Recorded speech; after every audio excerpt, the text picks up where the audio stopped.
Katyayani to get Krishna as their beloved husband. So, this verse has 6 lines, but they put it in 5. So, we are reading in that way. This is 10th canto, chapter 22. Krishna steals the gopis' garments. Text 4. Katyayani Mahamaye Mahayogini Adishwari Nandagopa Sutam Devi Patim me kurute namaha Iti mantram japantyasta Pujam chakru kumarikaha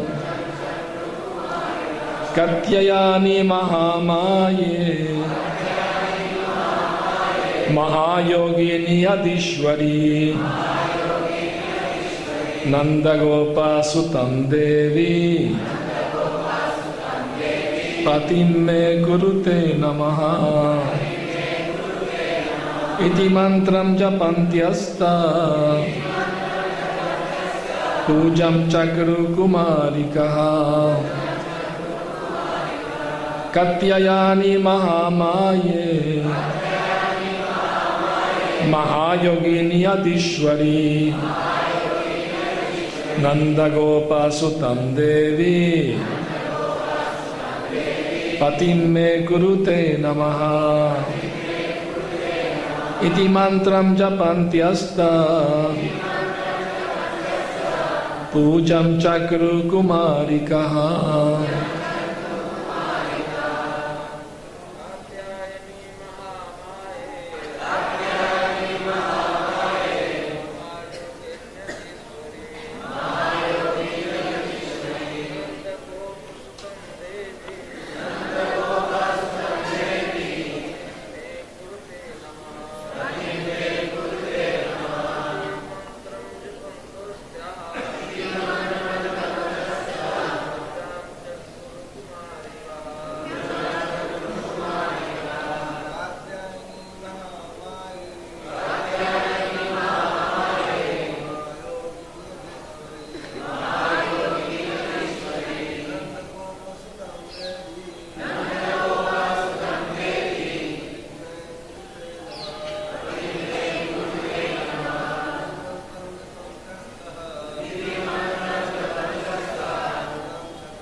Vaishnavis.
Katyayani, O Goddess Katyayani, Mahamaye, O great potency, Mahayogini, O possessor of great mystic power, Adishwari, Almighty Controller, Nanda Gopa Sutam, the son of Maharaj Nanda, Devi, O Goddess, Patim, the husband, Me, my, Guru, please make, Te, and to you, Namaha, my obeisances. Iti, with these words, Mantram, the hymn, Japantya, chanting, Ta, day, Pujam, worship, Chakru, performed, Kumarikaha, the unmarried girls. Each of the young unmarried girls performed her worship while chanting the following mantra. O Goddess Katyayani, O great potency of the Lord, O possessor of great mystic power and mighty controller of all, please make the son of Nanda Maharaj my husband. I offer you obeisances unto you. Please repeat. O Goddess Katyayani, O great potency of the Lord, O possessor of great mystic power and mighty controller of all, please make the son of Nanda Maharaj my husband. I offer my obeisances unto you. Hare Krishna. So the gopis performed this vrat for 1 month. They were eating khichdi without spice, no turmeric, no ghee. Very austere ladies. And they fulfilled, Krishna fulfilled their desire. So, in the purport, the Acharyas explains that actually they were not worshipping Mahamaya but rather Yogamaya, not the Durga of this material world. Sometimes Yogamaya is addressed as Durga, but internal potency also sometimes addressed as Durga too. So, and even if we say, okay, it was a demigod, because in our Gaudiya Sampradaya, it's condemned demigod worship. So some demigod worshippers, they may argue, well, the gopis were worshipping also demigod, Durga.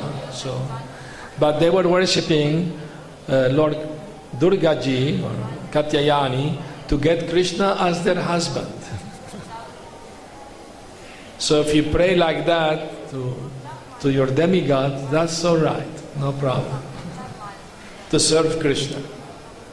Mostly demigod worshippers, they pray for material benefits, not to serve Krishna eternally. So there is a big difference in that regard. So, in the Krishna book, Prabhupada explained that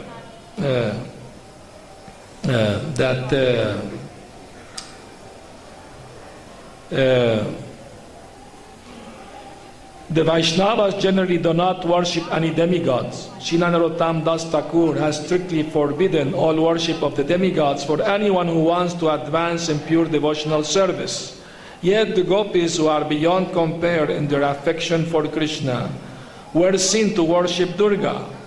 The worshippers of demigods also sometimes mention that the gopis also worshipped Goddess Durga, but we must understand the purpose of the gopis.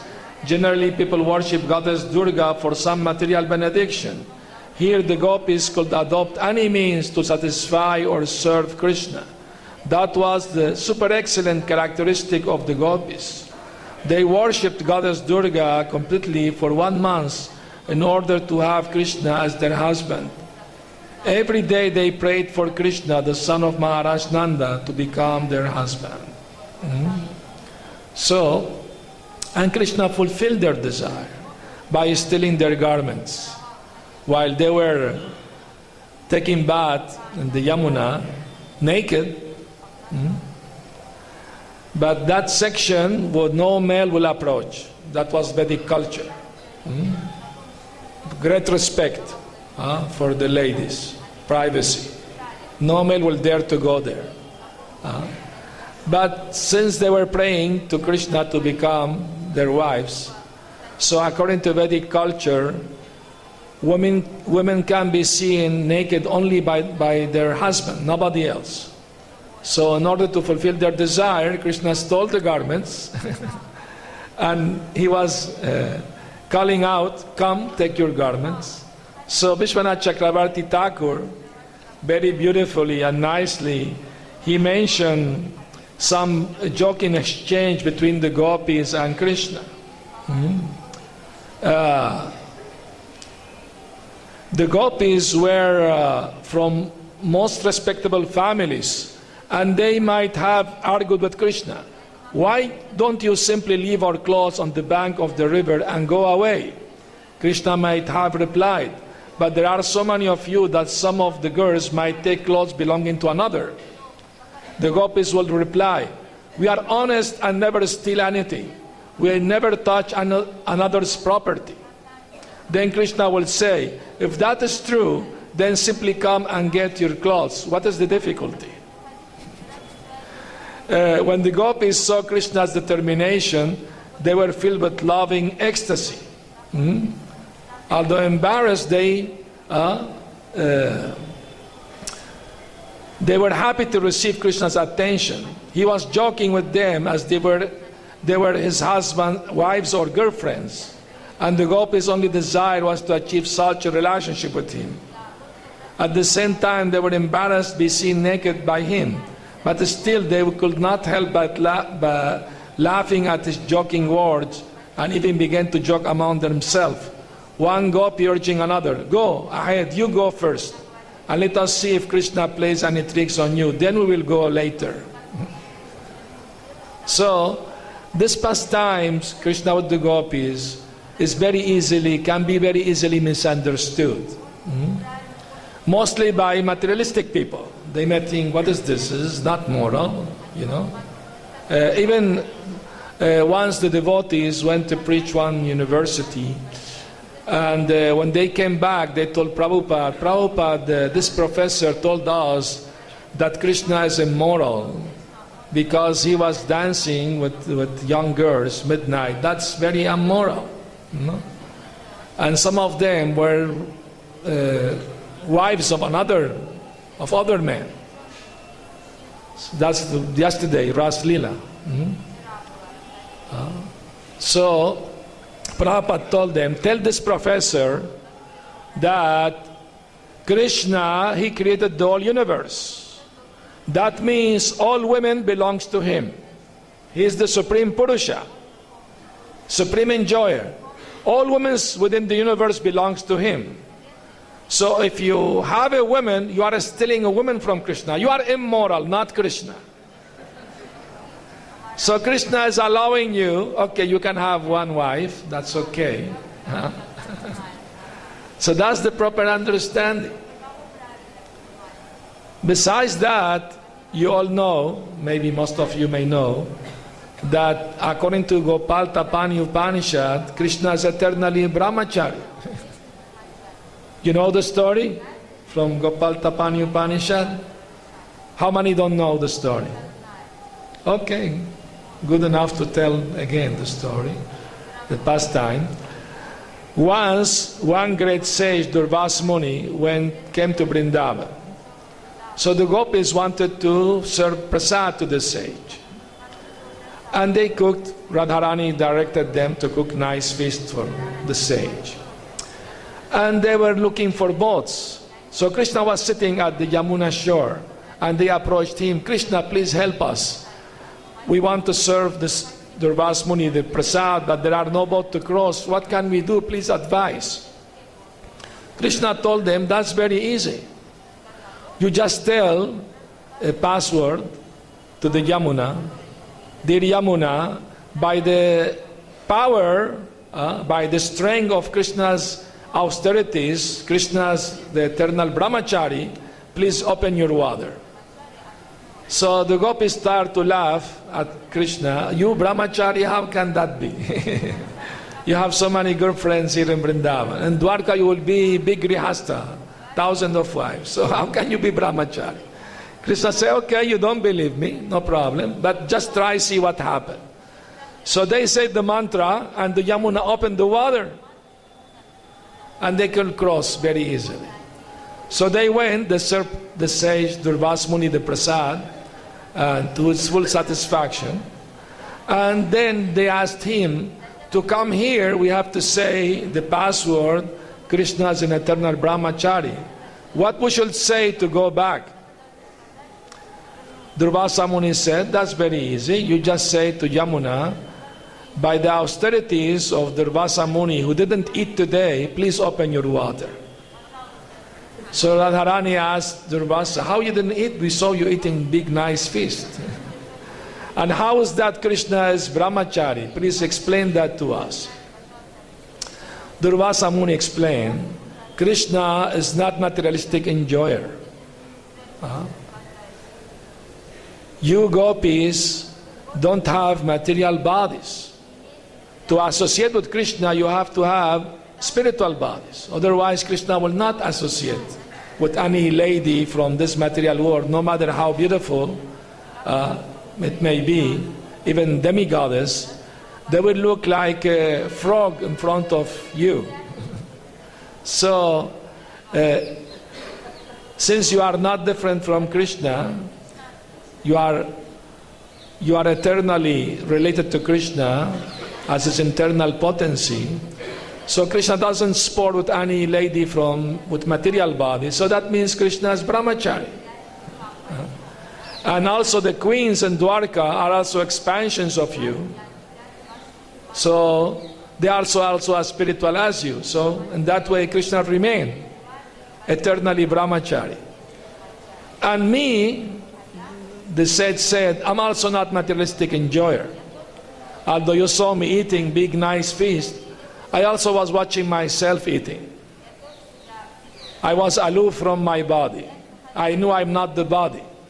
So that is a symptom of self-realization. The Bhagavad Gita explained, the self-realized soul, although eat, sleep, get up, go bathroom, close the eyes, open the eyes, knows that not doing anything. That only is carried by material energy, but doesn't identify with the body or mind. So that's self-realization. But of course, this philosophy can also be misapplied. Once I was preaching in South America, and I met a devotee I haven't seen for a long time. And he was smoking cigarette.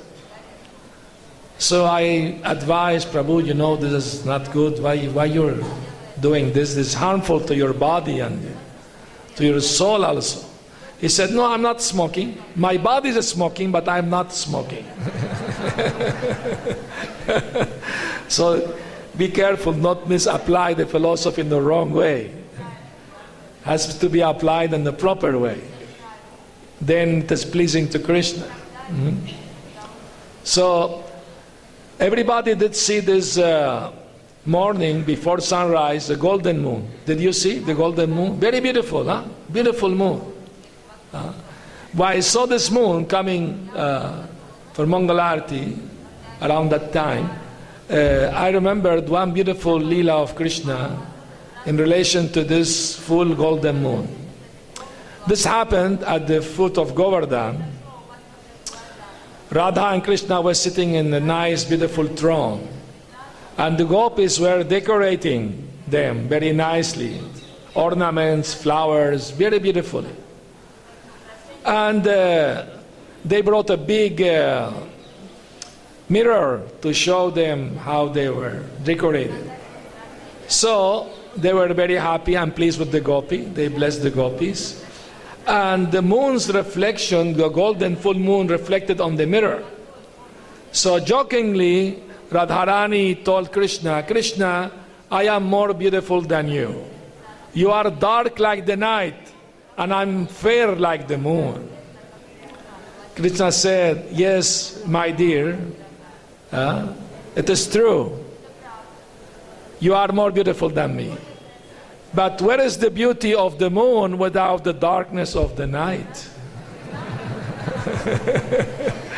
So see, they eternally embellish each other. Prabhupada said, Krishna alone is not beautiful, not so beautiful. When he's with Radharani, he's more beautiful. So this is the truth. Srila Bhaktisiddhanta Saraswati Thakur said, actually we are pure Shaktas. Shaktas are those who worship Goddess Durga, her expansions. But we are pure Shaktas. We worship the internal potency of the Lord. Srimati Radhika. She is very, very dear to Krishna. And this morning at 6:30 also, around that time, Damodar months ended. Because for us, the day starts at sunrise. So this morning, full months, devotees coming, worshipping Radha Damodar. Now in the pastime of Damodar, Satyavrata Muni, very beautiful prayer, Damodarastaka, he explains the inner meaning of Krishna childhood lila. He first established Krishna's position as the Supreme Lord. So I would like to read a little something about that and share it with you about this particular pastime. So, when Satyavrata Muni is speaking about this lila, we have to understand it's not like he's got inspired and wrote some beautiful verses, nice verses. No. He's actually in his heart seeing the lila. Prabhupada said like a color TV. Mahabhagavad, pure devotee, they can see the lila like color TV. 3D, even. So, high definition in the heart is revealed by Krishna. So when he's describing this lila, he's seeing this lila in his inner eyes. Prabhupada said the soul have spiritual eyes, but now in the material condition are closed. When we practice bhakti, should have bhakti, pure devotional service, the eyes, spiritual eyes of the soul start open. Then we can actually see with our spiritual eyes. Narottam Das Thakur have prayed, Vishaya Chariya Kabe Shuddha Habe Man Kabe Hamahe Rabo Shri Vrindavan. When my mind will be completely free from all material desires and hankering, then I will be able to see Vrindavan. So Vrindavan is not cheap, easy thing. It's not by buying an air ticket or train ticket we come to Vrindavan. No. We have to come in the proper mood of surrender. Without surrender, there is no question of devotional service. So, Srila Jiva Goswami explains that unless there is in Bhakti Sandarbha, he explained that without Goptritva Varanam, acceptance that Krishna is my guardian, master and maintainer, then one cannot perform Navadanga Bhakti, the 9 limbs of Bhakti Yoga, starting with hearing, chanting, remembering. They are not considered yet Bhakti. Only when we surrender and accept Krishna as our maintainer, master and guardian, then we can actually practice devotional service. So unless we come with that spirit of surrender, we will not get to so much benefit. Prabhupada said even materialistic people, they come to Vrindavan, they get benefits. Because just to be in the place will purify them. But those who are eager to advance more in a spiritual life, like Maharaj was explaining yesterday about Ashabandha, hope after hope, never lose hope.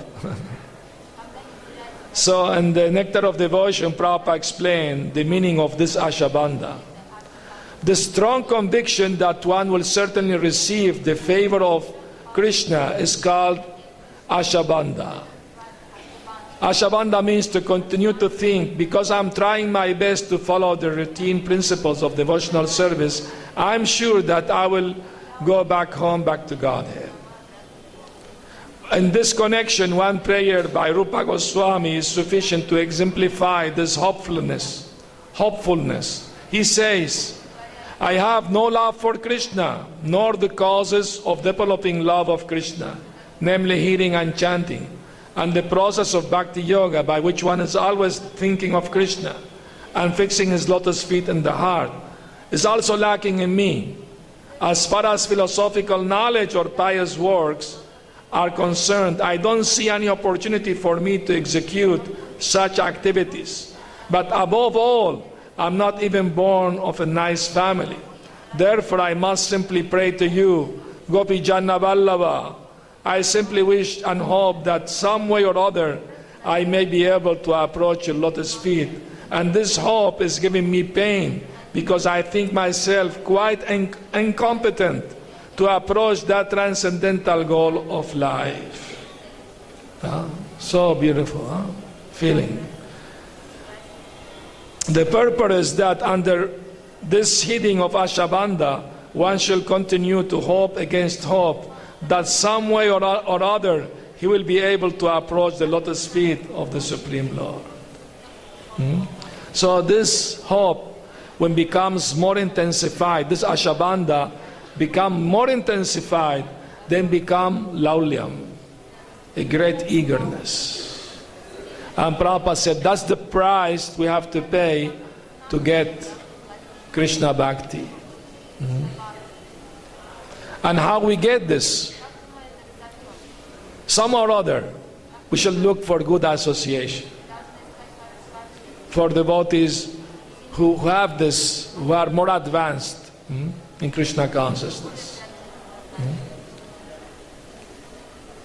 So, but the material conditioning make us believe, no, that's very difficult, that's for very advanced devotees. I am very conditioned devotee, how can I come to this level? I don't want to become Sahajya.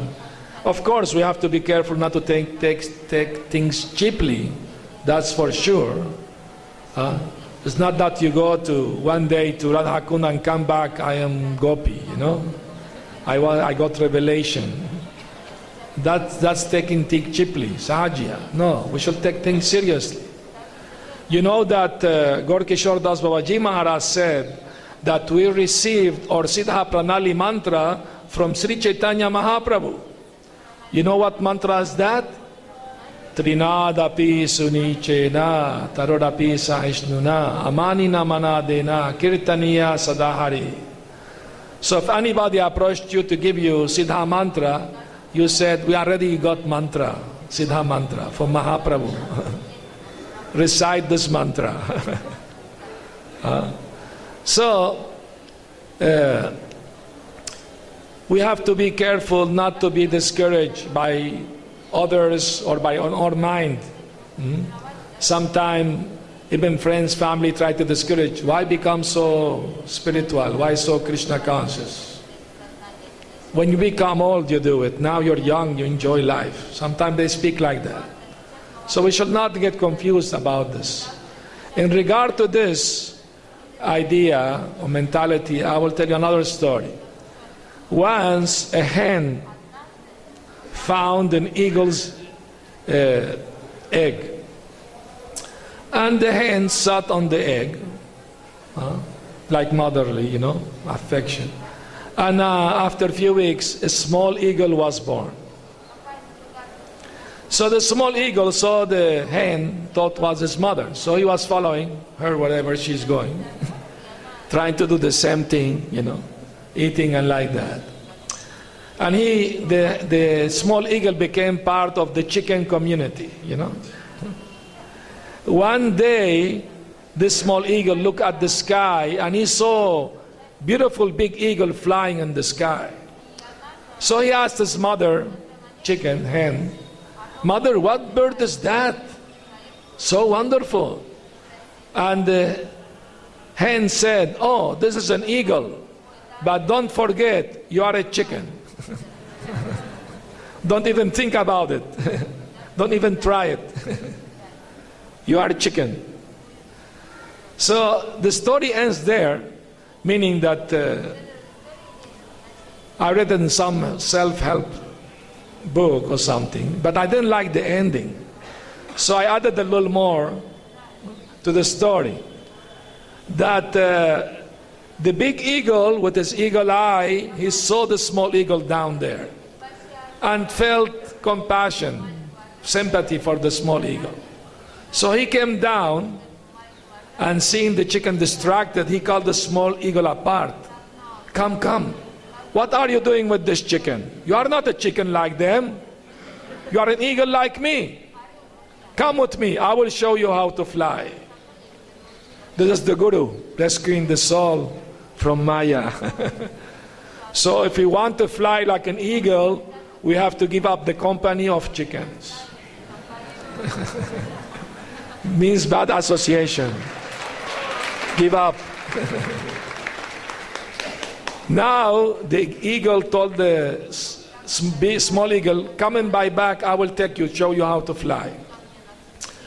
Eagle, they live in high mountain, they have their nest high mountain.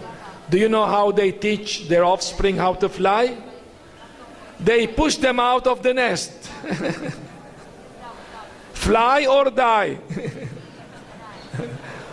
Of course, they wait until his wings are good, big enough, But they need the push. Unless there is a push, they will afraid to fly.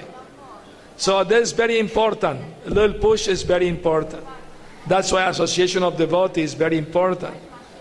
To help you make the step to become Krishna conscious. Prabhupada said, it's like a train. One wagon push the other wagon. So I push you, you push other, the push other, like that. This is Guru Parampara, pushing program. Hare Krishna. So this is Krishna consciousness philosophy. We have to understand that we have to develop this ashabandha, this hope. Then what we are doing in Krishna consciousness, just to mechanically chanting, doing everything mechanically, no feeling, what is that? No. We shall try to develop hope. Yes, one day, if I try to follow everything nicely, strictly, by Guru Gauranga mercy, Prabhupada mercy, I may, please Krishna, He will bless me, He will. Prabhupada told us, he visited our temple in South America. One morning, before leaving to the airport, he said, he quoted the Rupa Goswami, Upadeshamrita. He said, "Utsahan nishchayat daryat tat tat karma pravartanat." He said, Utsahan, enthusiasm is very important. Very important. Prabhupada's enthusiasm means, I must see Krishna in this very life. That means enthusiasm. Prabhupada said, you are already seeing Krishna, Krishna and the deity non-different. But still personally it is possible if you continue with this enthusiasm. Of course, we have to follow all the 4 rules, regulation, chanting good rounds, trying to concentrate, not be distracted, try to give up offenses. So many things we have to do to please Krishna. So thank you very much and coming hearing about Harikatha. If anybody has any questions or comments, please. That we are trying to serve Krishna, but sometime in the heart there is a rebellion. Why should I serve Krishna? No? What to do when this thought comes to the mind, no? A rebellious thought. Why should I serve Krishna? This reminds me, I met one young man at the temple in Spain, Barcelona, and he was arguing. I was preaching to him the philosophy. He was giving one argument. Why we should serve God? God has everything. He doesn't need our service. We have to serve ourselves because we have nothing. That was his argument. It seemed very logical argument, you know. And I answered him, you're saying the truth, yes, God has everything. And we have nothing. Who can give you everything? Who can give you everything but Him? If He has everything and we have nothing, who can give you everything? So we need to serve God. We need to please Him. And what is the soul hankering after?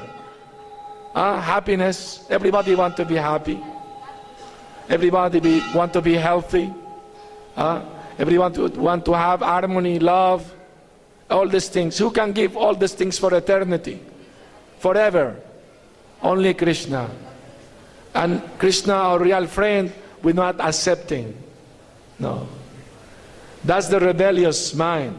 But we should not listen to, you know, the red Indians in North America. They have a saying that every person, they have in their heart a good dog and a bad dog. And these two dogs always fighting. So the bad dog is all these bad things, lust, greed, anger, envy, all these bad things. And the good dog is all the good things, you know. Compassion, mercy, and tolerance, etc. So if we want that the good dog will win over the bad dog, what we have to do? We have to feed the good dog and starve the bad dog. Isn't it? So we have to feed the good thoughts and not to give attention to any bad thoughts. Immediately reject them. Think of Krishna. That's our process, our program. And if we insist in practice, Krishna will help us. Maya is testing us. Let's see how sincere this person approaching Krishna. Maya is also pure devotee. And she's giving misery because we have forgotten Krishna from time immemorial. But if we try to become Krishna conscious, she tests our sincerity. And when we see it really sincere, then Krishna will tell, okay, calm down, don't be so harsh with my devotee. Is that okay?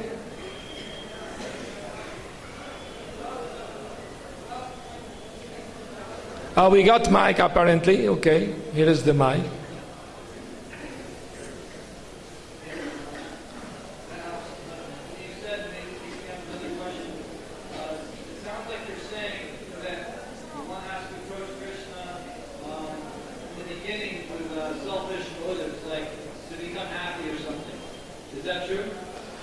Well, I mean to say that according to the level we are, if somebody is a beginner looking for happiness, then it's okay.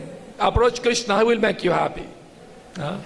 I remember when I joined the movement back in the 70s in South America, some people also joined. And I remember one man, he said, oh, this Hare Krishna chanting is very nice. Since I'm chanting, my business is going up, you know. Another young man told me, oh, since I'm chanting Hare Krishna, I'm more popular with the young girls. I told him, that is not the purpose of chanting Hare Krishna. But Krishna is giving you some faith, yeah, okay. Krishna satisfies all desire.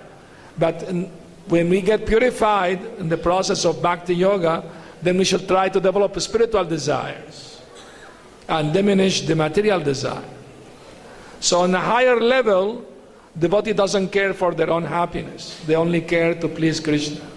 The gopis didn't care for their own happiness. They were ready to go to hell to please Krishna, to ease his headache. Collecting the dust, Narad Muni, from their feet. So that's the greatness of the gopi. They didn't care for their own happiness. So the less we, Srila Bhaktivinoda Thakur said, praying to Krishna, my dear Lord, all the difficulties I have to undergo in your service to please you, it is my greatest happiness. All the austerities and suffering I have to undergo to serve you, to please you, that's my greatest happiness. So that according to the level of spirituality, of advancement one may have, one thing could be okay, the other thing could not be okay. Hare Krishna. There is a question, even there.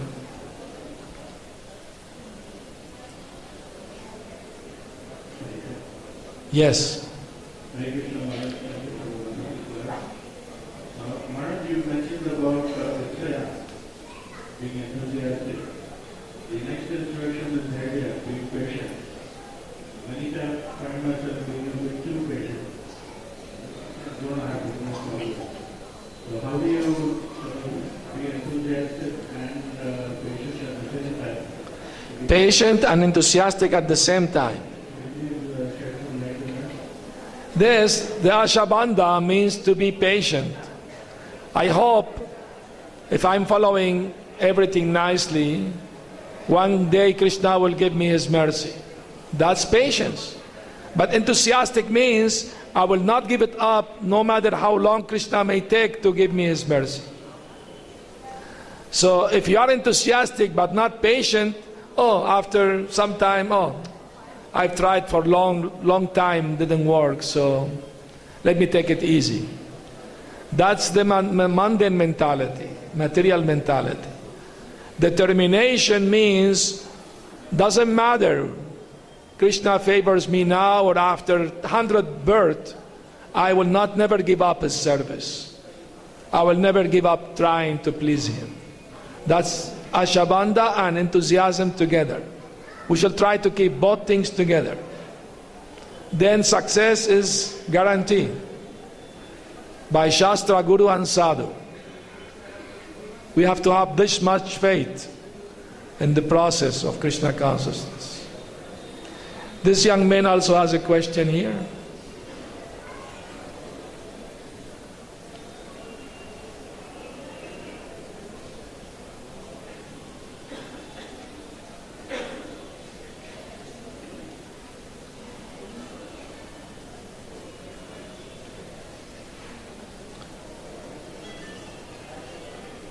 Thank you. So, kind of a related question, Maharaj, about enthusiasm. Yes. Sometimes the enthusiasm is there, we can feel it. Yes. And while we may not be an ecstatic level of Godhead, we at least want to engage in the process. And then there are periods, at least for me, where there is no enthusiasm. And then it seems like the process does become mechanical. And yet we're trying to avoid being mechanical, but without some underlying feeling, it just kind of is mechanical. So how do we tolerate these periods, and what can we do? We don't want to falsely be enthusiastic, right? So what to do? Hare Krishna. Everybody understood the question? Okay, I will repeat the question. The question is that, yes, he's trying to be enthusiastic, but sometimes there is up and down. Well, some days you don't feel enthusiastic. So it's still one try, but still mechanically one is trying to be enthusiastic. What to do in this situation? This is called anishtita bhakti, unstable devotional service, which means up and down. One day you feel enthusiastic, another day you don't feel so much, or less, or not at all. What we have to do in this situation, keep practicing. Keep practicing. No matter what. We have to do it. Then from anishtita bhakti, if we insist and pray to Krishna for mercy and try to follow the best we can, then will come Nishtita Bhakti, stable devotional service. That's a stage. You're talking about a stage that everyone go through that at the beginning. Beginning can mean few years, or depends on our desire or surrender. Can take few or more years, but that's a stage that we have to go through, everybody. So we have to be determined. Doesn't matter, I'm not feeling so enthusiastic, but Krishna is my heart. The Guru is there, the Shastra is there. I must try to get inspiration from them to continue. Never give up. Never give up. Prabhupada told us in South America when he visited there, if you follow strictly the 4 regulative principles and chant 16 rounds every day, and you chant the holy name, do Sankirtan, I promise you, in this very life you will see Krishna face to face. Srila Prabhupada ki. When pure devotee promise something, Krishna will make sure it will happen. But we have to follow the 4 rules. Never break them, ever. And try to chant good rounds with attention, avoiding offenses. Then will happen. One day will become fixed and develop ruchi. Taste for chanting, hearing will be natural. Then asakti, become attached to the service and to Krishna, the object of service. Then bhav, spiritual emotions, and then prem, love of Godhead. Prabhupada said the seed is already there. You just have to keep watering the seed. And one day the fruit will come. Even in this material world you will enjoy love of Godhead. Be assured. Prabhupada is giving assurance. We have to have this much faith. Hare Krishna. Another questions? There in the back.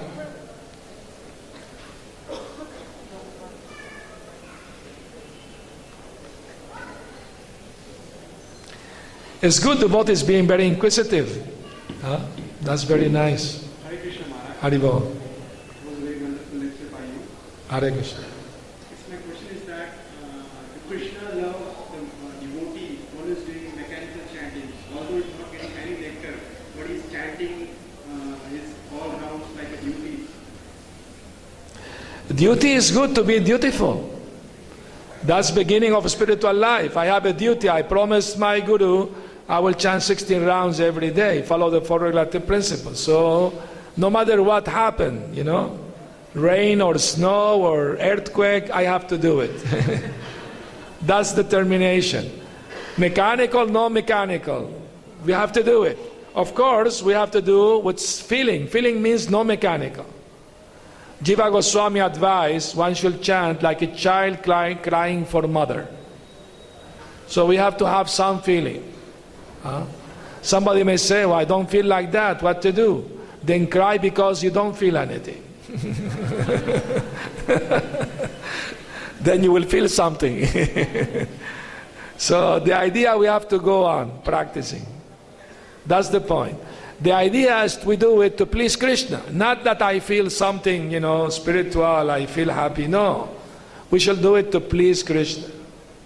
I'm doing this chanting to please Krishna. Doesn't matter if I'm happy or not. But when Krishna is pleased, then automatically we will be pleased. Naturally. Understand? So we have to keep going, no matter what. One more question. Yes. As it stated that there are many demons, means Krishna delivered many demons over here in Raj. Yes. Bakasura, Aghasura, Pranasura. Yes. So every demon is having different anarthas. Yes. So in every devotee there are some demons too. Means sometimes it offers that okay, I'm chanting more rounds, I'm doing everything, means I'm getting. So he's having much more, means getting more, and it's having curiosity to get much more fame. So means Yes, we should not do it to get fame and name. We should try to do devotional service to please Krishna and Guru only. Not to get this material contamination. That we want to get some name, fame, recognition. We want to be recognized by Guru and Krishna. That's the most important thing. Not to show up, you know. After all, there is one story, one crow, he found a peacock feather. So he put it on his tail, and he was showing off in front of the other crows. Look, now I am a peacock. We shall not be proud with borrowed feathers. So all abilities are coming from Krishna. Purusham Nirishum, Bhagavad Gita, Krishna say, I'm ability in man. So any ability we may have is coming from Krishna. We shall not be proud like the crow with borrowed feather.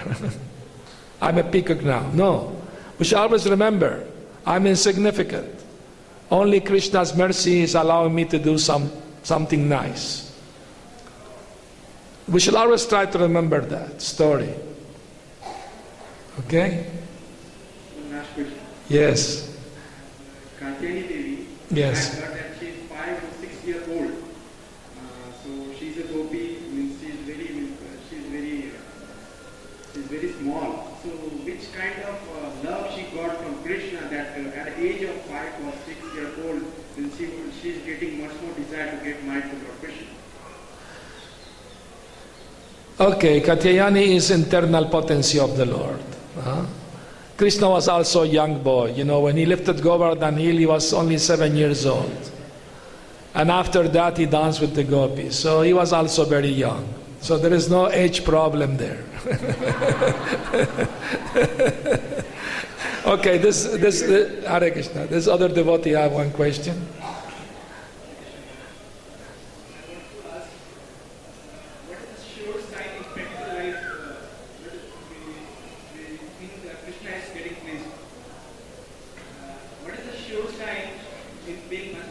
Yes.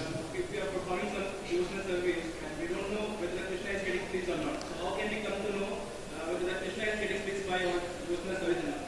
How to know if Krishna is pleased by our devotional service or not? I mean, there is no certainty sometimes.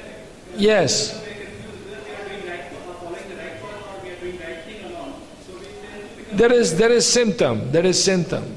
Prabhupada gave the example. If you stand in front of a mirror and you put the garland on you, the reflection on the mirror also have garland. So when Krishna is pleased by our service, we will feel peaceful and satisfied. We will feel happy. I don't need anything else but serving Krishna to be happy. If somebody is serving a great master, the master will see that his servant would not lack anything. He will have everything he needs. A powerful, rich master, he will not allow his servant to go hungry or no clothes or no place to live. No, he will give everything they need. So we are approaching Krishna to serve him. Why he will not give everything we need? Understand? We have to have this much faith. This is the thing of we have always to see our mentality is the correct, the right one. That we are approaching to Krishna to please him by our menial service. We also have to do through mercy of Guru. If the Guru and the Vaishnavas are pleased, then also Krishna is pleased. That's the secret. Yasya prasadat bhagavat prasad, yasya prasad nagati kutobi. That's the secret. So thank you all of you very much for nice questions and being here. Hare Krishna. Srila Prabhupada ki jai.